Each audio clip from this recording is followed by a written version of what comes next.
When it rains, it pours, and Putin's head is sodden right now. A bad week has just gotten worse for Russia's president as Ukraine has just shown him that nowhere in Russia is safe from the Ukrainian long-range arsenal. The war machine has been ripped open. A strike to its heart has been completed as Ukraine pulled off something for the history books, doing in hours what Europe has failed to do for years. Russia's progress has stalled because progress has been hit. Specifically, Ukraine carried out a historic strike against the Michurinsky Zavod Progress defense plant overnight on February 12th, which caused a huge fire and left smoke pouring out of the facility's grounds. Russia's forces were helpless to stop it.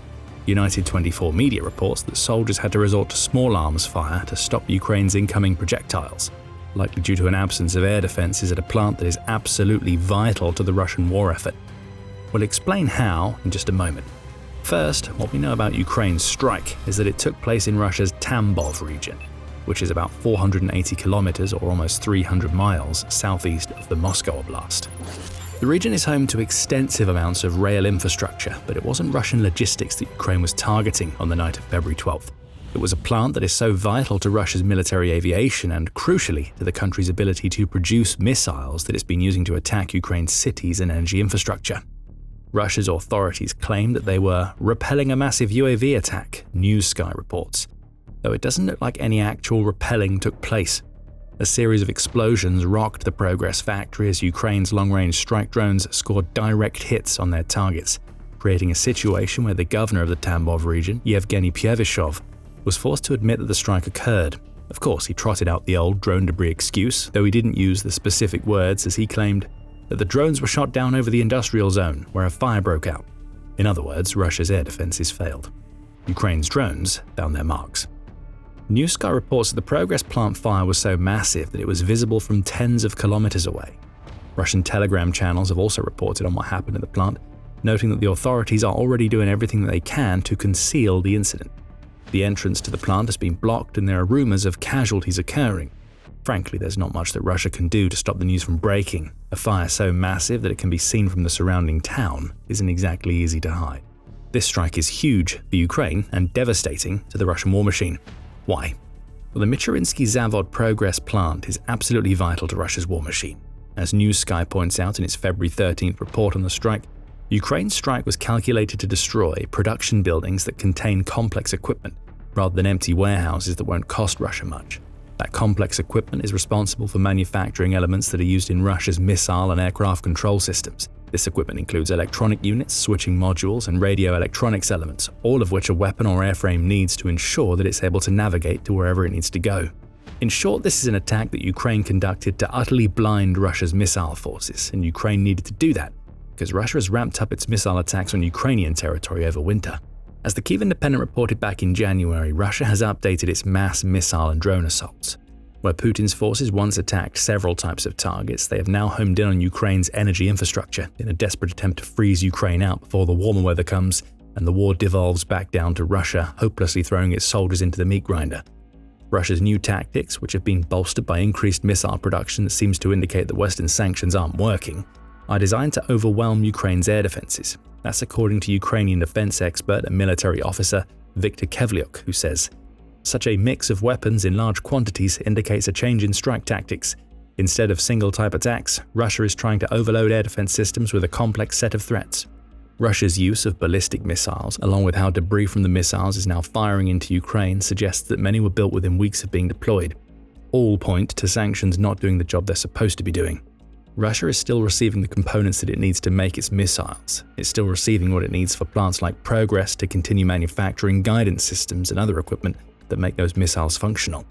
The Progress strike was about destroying Russian missile manufacturing at one of its sources. And it was a blow struck so hard that even Europe's collective ears are ringing as Ukraine delivers the clear message that far more needs to be done with sanctions and enforcement to prevent plants like Progress from doing what they're doing. You could also look at the Progress strike as Ukraine exacting some measure of revenge against Russia for its missile attacks. That's an interesting perspective because, as the Kyiv Independent wrote on February 14th, Russia has been trying to frame its attacks on Ukraine's energy infrastructure as revenge for the deep strike strategy that is destroying Russia from the inside out. Russia often uses terms like forced measures and responses when detailing its attacks against Ukraine, all of which are nonsense terms that exist solely to try to shift blame for what Russia is doing with its missiles onto Ukraine's shoulders. What's really happening, as King's College London-based defense expert Michael Clark says, is that Russian attacks on Ukraine's energy generation facilities appear designed specifically to affect civilians, which is automatically evidence of a war crime. Ukraine, on the other hand, uses its long-range drones and, as you'll find out if you keep watching, its growing supply of missiles and drone missile hybrids to strike oil, fuel infrastructure, military nodes and other legitimate targets that weaken the Russian war machine. For Ukraine, the defense reasoning is wholly justified. And with its most recent strike against the Progress facility, Ukraine has done what Europe failed to do by shutting down a factory that is a key pillar of Putin's brutal long-range strategy. That's not all that the Progress strikes achieved either. As News Sky points out, components for missiles and airframes aren't the only products made at the facility that now burns.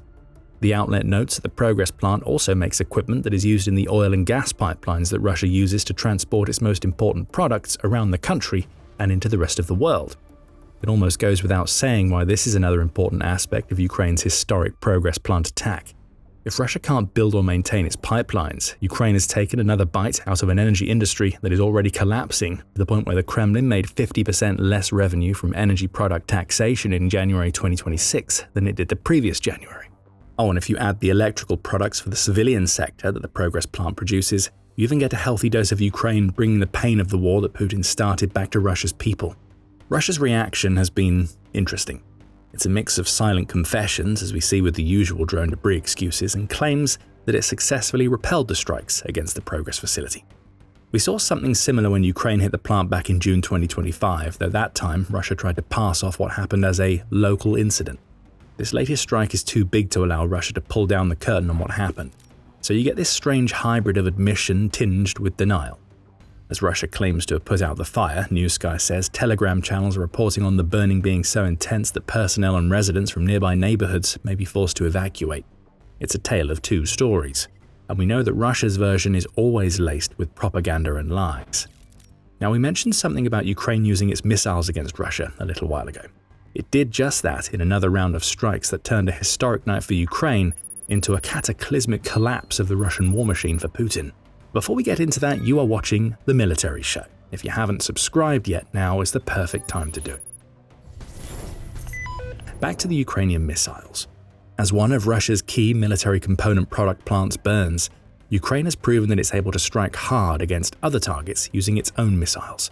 Or more specifically, it's the missile drone hybrid, the Flamingo. Also on February 12th, United 24 media reported that Ukraine has pulled off an immense strike against a massive military ammunition storage site that belongs to the Main Missile and Artillery Directorate, or GRAU. The spectacular double tap once again saw Ukraine's projectiles hurtle into Russia as Flamingo missiles took flight and headed into the Volgograd region to annihilate the GRAU facility near the settlement of Koltuban. It is believed to be one of Russia's largest storage hubs for the ammo, explosives and missiles that its military uses in Ukraine. The Ukrainian Defense Forces revealed that it had pulled it off in a statement published on Telegram where it said, "Powerful explosions were recorded on the territory of the facility with subsequent secondary detonation. While the full scale of the damage is being assessed, what we see is yet another successful use of Flamingo against a Russian military target. This is a weapon that was never supposed to exist. Putin believed that Ukraine would have crumbled under Russia's might long before it developed any missiles or drone missile hybrids that could present a serious threat to Russia. Now a GRAU facility has been destroyed. The very missiles that Russia launches into Ukraine are exploding on the ground to compound that destruction." And as if the week couldn't get any worse for Russia, this was just one of several attacks that Ukraine pulled off in a day of strikes that targeted the Russian war machine. Also in Volgograd, Ukraine struck the Elu AVT-1 oil refinery plant, destroying infrastructure and AVT-3 elements, according to Ukraine's general staff. In the occupied portions of Zaporizhia, Ukraine also managed to take out a warehouse filled with the ammunition that Russia's soldiers are using in Ukraine every single day. Russia's response to all of this has been about what you would expect. The Volgograd governor, Andrei Bocharov, admitted that a fire had broken out at a facility that is operated by the Russian Defense Ministry, and that the damage done was extensive enough to have forced emergency evacuations. Of course, there's no mention of what that facility is, but the footage of explosions and fires shared to X by Noel Reports makes it pretty clear. Monitoring channels have also reported massive explosions and the sound of air defense activity, all of which indicate that Ukraine targeted something valuable and, if Ukraine itself is to be believed, scored direct hits. Of course, Botarov also claimed that Russia has repelled the incoming threats. There are those words again, even as the facility that was being targeted by those threats is burning.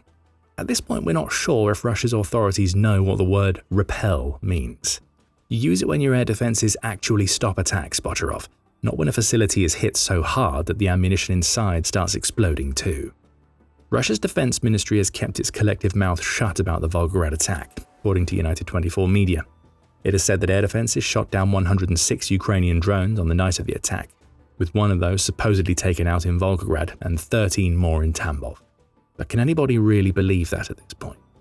Both of those regions have key facilities linked to Russia's missile strategy that have been destroyed, and the defense ministry is simply burying its head in the sand as its missiles and the components used to make them go up in smoke. Significant damage was caused by Ukraine on February 12th. Damage so intensive that it's ripped out the heart of the Russian war machine. In a moment, we'll tell you why one of those strikes being inflicted by a Flamingo drone missile hybrid was so important. But before we do, let's focus on what was clearly the main target of Ukraine's attacks: Russia's missile capabilities. We've already explored how Russia has been using its missiles to devastate Ukraine's energy infrastructure, which is an approach that is clearly designed to indirectly kill Ukrainian civilians rather than take out legitimate military targets.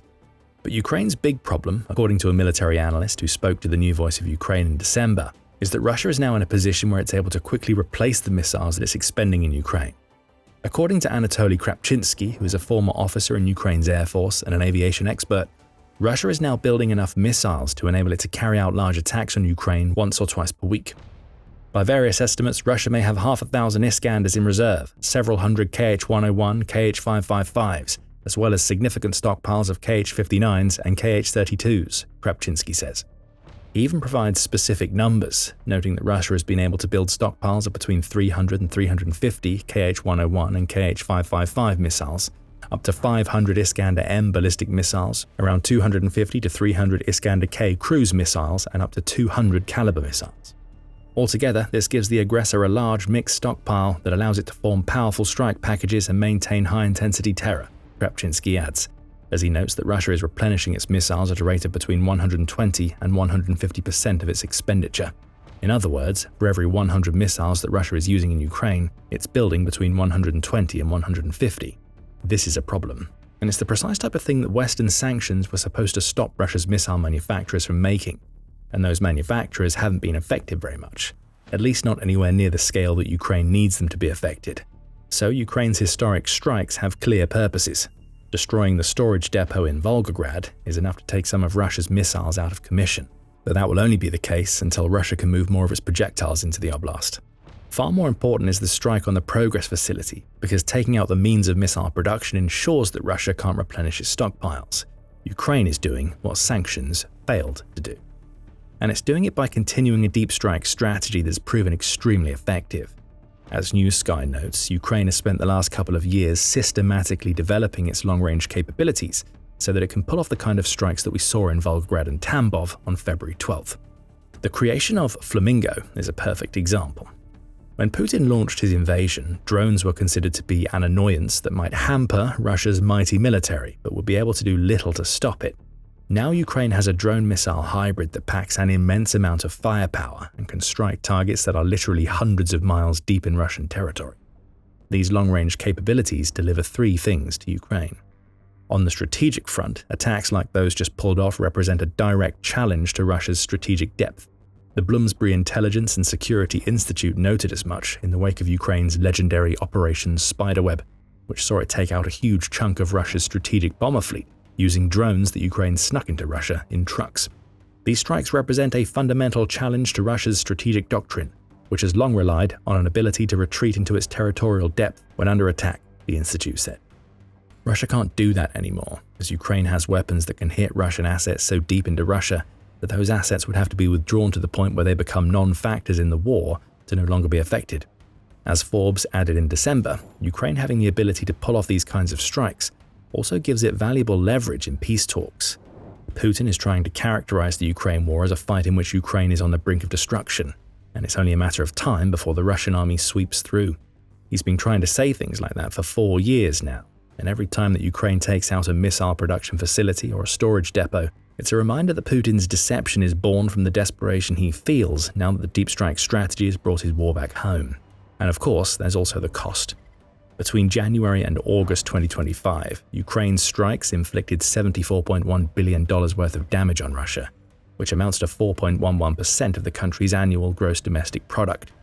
Many billions more would have been added since, and the destruction of the Progress plant adds yet more. Who knows how much it will take Russia to carry out the repairs needed to get that plant up and running again.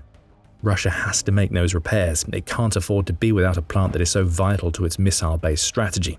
So what we're seeing with Ukraine's deep strikes is the continued degradation of a narrative that Putin has spent years trying to create. Russia isn't all-powerful. It's vulnerable, and Ukraine keeps on proving it.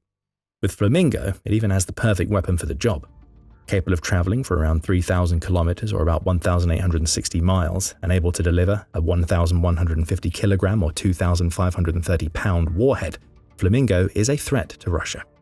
Ukraine proved that in Volgograd, but it's a threat that Putin hoped he had extinguished. Earlier in February, the news broke that Russia, in a rare case of it carrying out a strike based on intelligence, had managed to destroy the Flamingo missile production lines. But Putin couldn't celebrate his victory for long. As Ukraine's President Volodymyr Zelensky said in Munich just days later, "One large production line was destroyed as a result of a missile strike, but I can talk already about it. It has already been relocated and production has resumed. Nothing is stopping Flamingo." Repeat strikes against Russian assets in Volgograd prove it, as does a January attack on the Kapustin Yar test range that is the site Russia uses to launch its Oreshnik hypersonic missiles. And as Flamingo continues to fly, after Russia failed to clip its wings, the Russian military-industrial complex is being strangled. The simple fact is that Russia can't keep up what it's doing in Ukraine if it's losing facilities like the Progress plant. Russia needs missiles. It needs functioning airframes. Every strike that diminishes Russia's long-range capacity is a strike that both enhances Ukraine's chances of survival and showcases the country is growing increasingly powerful despite everything that Putin is trying to do. It took hours for Ukraine to do what sanctions have taken years to fail to do. The odds are that Ukraine will do something similar very soon, as among other strategies, deep strikes represent the country's pathway to victory against Russia.